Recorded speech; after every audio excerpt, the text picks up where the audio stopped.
ഹരി ഓം. എല്ലാ സജ്ജനങ്ങൾക്കും നാരായണീയം ക്ലാസ്സിലേക്ക് സ്വാഗതം. ശ്രീമദ് നാരായണീയത്തിലെ 1-ാമത്തെ ദശകം തൊട്ടിട്ട് 4-ാമത്തെ ദശകത്തിലെ 10-ാമത്തെ ശ്ലോകം വരെ നമ്മൾ ഓരോ ശ്ലോകങ്ങളായിട്ട് അർത്ഥസഹിതം മനസ്സിലാക്കി കഴിഞ്ഞു. അതിന്റെ വീഡിയോസ് ഞാൻ പ്ലേ ലിസ്റ്റിൽ അപ്ലോഡ് ചെയ്തിട്ടുണ്ട്. അതിന്റെ ലിങ്ക് ഡിസ്ക്രിപ്ഷൻ ബോക്സിലും ആഡ് ചെയ്യാട്ടോ. കാണാത്തവരുണ്ടെങ്കിൽ കാണൂട്ടോ. ഇന്ന് നാരായണീയത്തിലെ 4-ാമത്തെ ദശകത്തിലെ 11-ാമത്തെ ശ്ലോകം ചൊല്ലിയിട്ട് അതിന്റെ അർത്ഥം മനസ്സിലാക്കാം. നമ്മള് കഴിഞ്ഞ ശ്ലോകത്തില് മോക്ഷം നേടുന്നതിനുള്ള 2 മാർഗങ്ങളെ കുറിച്ചിട്ടാണ് മനസ്സിലാക്കിയത്. അതില് നമ്മൾ പെട്ടെന്ന് യോഗികൾക്ക് മോക്ഷം കിട്ടണം എന്നുണ്ടെങ്കിൽ അതിനുള്ളതാണ് സദ്യോന്മുക്തി. ജീവൻ മുക്തന്മാരായ ആ ആളുകൾക്ക്, യോഗികൾക്ക്, അവർക്ക് അവരുടെ ദേഹം ഉപേക്ഷിച്ചിട്ട് അവർക്ക് മോക്ഷം കിട്ടണം എന്ന് ആഗ്രഹിക്കുകയാണെങ്കിൽ അവർക്ക് എന്ത് ചെയ്യണം എന്നുള്ളതാണ് നമ്മൾ മനസ്സിലാക്കുക. അപ്പോ അവര് എന്ത് ചെയ്യുന്നു?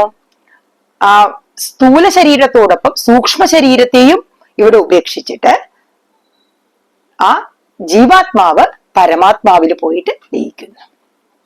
അവർക്ക് വേറെ ആഗ്രഹങ്ങളൊന്നുമില്ല. അപ്പൊ അവരുടെ ആ സൂക്ഷ്മ ശരീരത്തെയും ഇവിടെ ഉപേക്ഷിച്ചിട്ടാണ് അവർ പോകുന്നത്. അപ്പൊ അതാണ് സദ്യോന്മുക്തി. ആ ആത്മാവ്, ജീവാത്മാവ് പരമാത്മാവിൽ പോയിട്ട് ലയിക്കുന്നു. ഈ ശ്ലോകത്തില് നമ്മള് എന്താ മനസ്സിലാക്കണമെന്ന് പറയുന്നതെന്ന് വെച്ച് കഴിഞ്ഞാല് ക്രമമുക്തി ഉള്ള ക്രമമുക്തന്മാരെ പറ്റിയിട്ടാണ് മനസ്സിലാക്കുന്നത്. അതില് ആ ക്രമമുക്തിയുള്ളവർക്ക് എന്താണ്? അവർക്ക് ആഗ്രഹങ്ങളുണ്ട് അല്ലെ? അവർക്ക് ഭൂമിയിലുള്ള മറ്റു ലോകങ്ങളൊക്കെ കാണണം എന്നുള്ള ആഗ്രഹങ്ങളുണ്ട്. അപ്പോ അവരെന്ത് ചെയ്യുന്നു? ഈ സ്ഥൂല ശരീരം മാത്രം ഇവിടെ ഉപേക്ഷിച്ചിട്ട് സൂക്ഷ്മ ശരീരം കൊണ്ട് ആ സുഷുമ്നാ നാഡി വഴി മുകളിലേക്ക് പോയി ആ മൂർധാവിൽ കൂടെ ബ്രഹ്മരന്ധ്രം വഴി അവര് പുറത്തേക്ക്, ആ സൂക്ഷ്മ ശരീരത്തെ കൊണ്ട് പുറത്തേക്ക് പോകുന്നു. എന്നിട്ട് അവർക്ക് എന്തൊക്കെ ആണ് സംഭവിക്കുന്നത്, എവിടെയൊക്കെയാണ് പോകുന്നത് എന്നൊക്കെയാണ് ഈ ശ്ലോകത്തിൽ നമ്മൾ മനസ്സിലാക്കാനായിട്ട് പോകുന്നത്. അപ്പൊ ഞാൻ ഈ ശ്ലോകം ഒന്ന് ചൊല്ലിയിട്ട് നമുക്ക് അതിന്റെ അർത്ഥം മനസ്സിലാക്കാം കേട്ടോ. ഓം നമോ ഭഗവതേ വാസുദേവായ.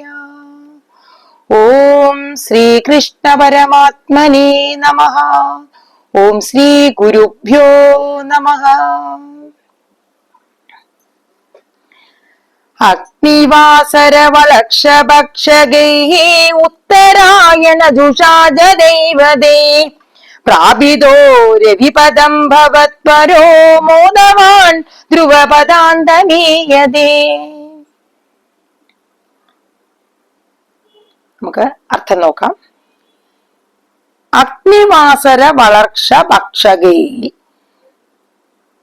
ഉത്തരായണ ദുഷാജ ദൈവതേ. അഗ്നി എന്ന് പറഞ്ഞാല് അഗ്നിദേവത. വാസര എന്ന് പറഞ്ഞാല് പകൽ ദേവത. വളർക്ഷപക്ഷം എന്ന് പറഞ്ഞു കഴിഞ്ഞാല് ആ വെളുത്തപക്ഷം. കറുത്തവാവ് കഴിഞ്ഞിട്ട് ആ ചന്ദ്രക്കല ഇങ്ങനെ വലുതായിട്ട് പൂർണ്ണ ചന്ദ്രനായി മാറുന്ന ആ ദിവസം, 15-ാമത്തെ ദിവസം, അതാണ് എന്ത്? ഈ വെളുത്തപക്ഷം. അപ്പോ എന്തൊക്കെയാണ്? അഗ്നിദേവത, പകൽ ദേവത, വെളുത്തവാവിന്റെ ദേവത. പിന്നെ ഉത്തരായണ ദുഷാജ ദൈവതേ. ഉത്തരായണ കാലം എന്ന് പറയുന്നത് 6 മാസക്കാലാണ്. 6 മാസമാണ് ഉത്തരായണ കാലം എന്ന് പറയുന്നത്. അത് മകരം തൊട്ടിട്ട് മിഥുനം വരെയുള്ള ആ കാലമാണ് ഉത്തരായണ കാലം. അതില് 3 ഋതുക്കൾ വരും. ശിശിരം, ഗ്രീഷ്മം, വസന്തം, അങ്ങനെയുള്ള 3 ഋതുക്കൾ വരുന്നുണ്ട്. അപ്പോ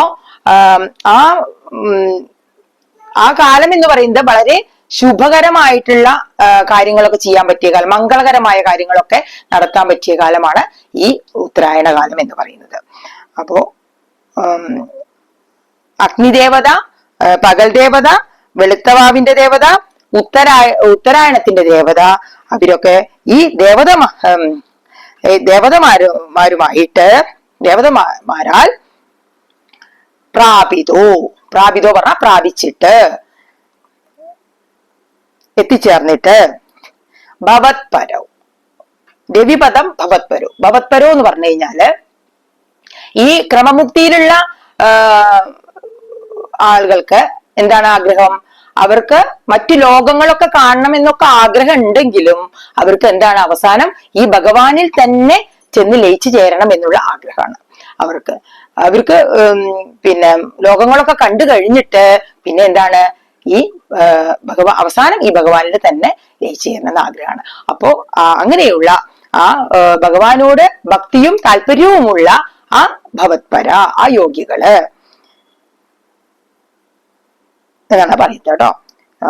എന്നിട്ട് രവിപദം, എന്നിട്ട് പിന്നെ അവരെന്താ രവിപദം. രവിപദം പറഞ്ഞു കഴിഞ്ഞാല് രവി എന്ന് പറഞ്ഞ സൂര്യൻ, രവിപദം പറഞ്ഞു കഴിഞ്ഞാൽ ആ ആദിത്യ ലോകത്തിലേക്ക് അവരെന്നിട്ട് പിന്നെ ആദിത്യ ലോകത്തിൽ എത്തിച്ചേർക്കപ്പെടുന്നു. മോദവാൻ, മോദവാൻ എന്ന് പറഞ്ഞു കഴിഞ്ഞാല് ആ ദിവ്യാനന്ദം അനുഭവിച്ചിട്ട്, അതുകൊണ്ടാണ് മോദവാൻ എന്ന് പറയുന്നത്. അവർക്ക് ഈ ക്രമമുക്തിയുള്ളവര് ഈ സൂക്ഷ്മ ശരീരത്തോടു കൂടിയിട്ട്, ആ സ്ഥൂല ശരീരം മാത്രമാണ് ഇവിടെ ഉപേക്ഷിക്കുന്നുള്ളൂ അല്ലെ. ആ സ്ഥൂല ശരീരത്തോടു കൂടി ആണ് ആ സുഷുമ്ന നാഡി വഴി മൂർധാവിലെത്തി അവിടെ ബ്രഹ്മരന്ധ്രം വഴി പുറത്തേക്ക് പോകുന്നത്. അപ്പോ അവർക്ക് ഒരു കുറെ ആഗ്രഹങ്ങളുണ്ട്, മറ്റു ലോകങ്ങളൊക്കെ കാണണം, അവിടെയൊക്കെ പോയിട്ട് ആനന്ദം അനുഭവിക്കണം എന്നൊക്കെയുള്ള ആഗ്രഹമുണ്ട്. അപ്പോ അങ്ങനെയുള്ള ആ യോഗികള് എന്ത് ചെയ്യുന്നു? അതുകൊണ്ടാണ് അവര് ഈ രവിപദത്തിൽ അവിടുത്തെ ഓരോ അഗ്നിദേവതയുടെയും അവിടെയും പകൽ ദേവത, വെളുത്തവാവിന്റെ ദേവത, ഉത്തരായണ ദേവത, അവിടെയൊക്കെ പോയിട്ട് ആ ദേവതകളാൽ പ്രാപിച്ചിട്ട് എന്ത് ചെയ്യുന്നു? ഈ ആദിത്യ ലോകത്തിലെത്തുന്നു. എന്നിട്ട് ആദിത്യ ലോകത്തിൽ നിന്ന് അവിടെയൊക്കെയുള്ള ആ പിന്നെ ദിവ്യാനന്ദമൊക്കെ അനുഭവിച്ചിട്ട് അവരെന്ത് ചെയ്യുന്നു? ധ്രുവപദാന്തമീയതേ, ആ ധ്രുവപദത്തിലും എത്തിച്ചേരുന്നു.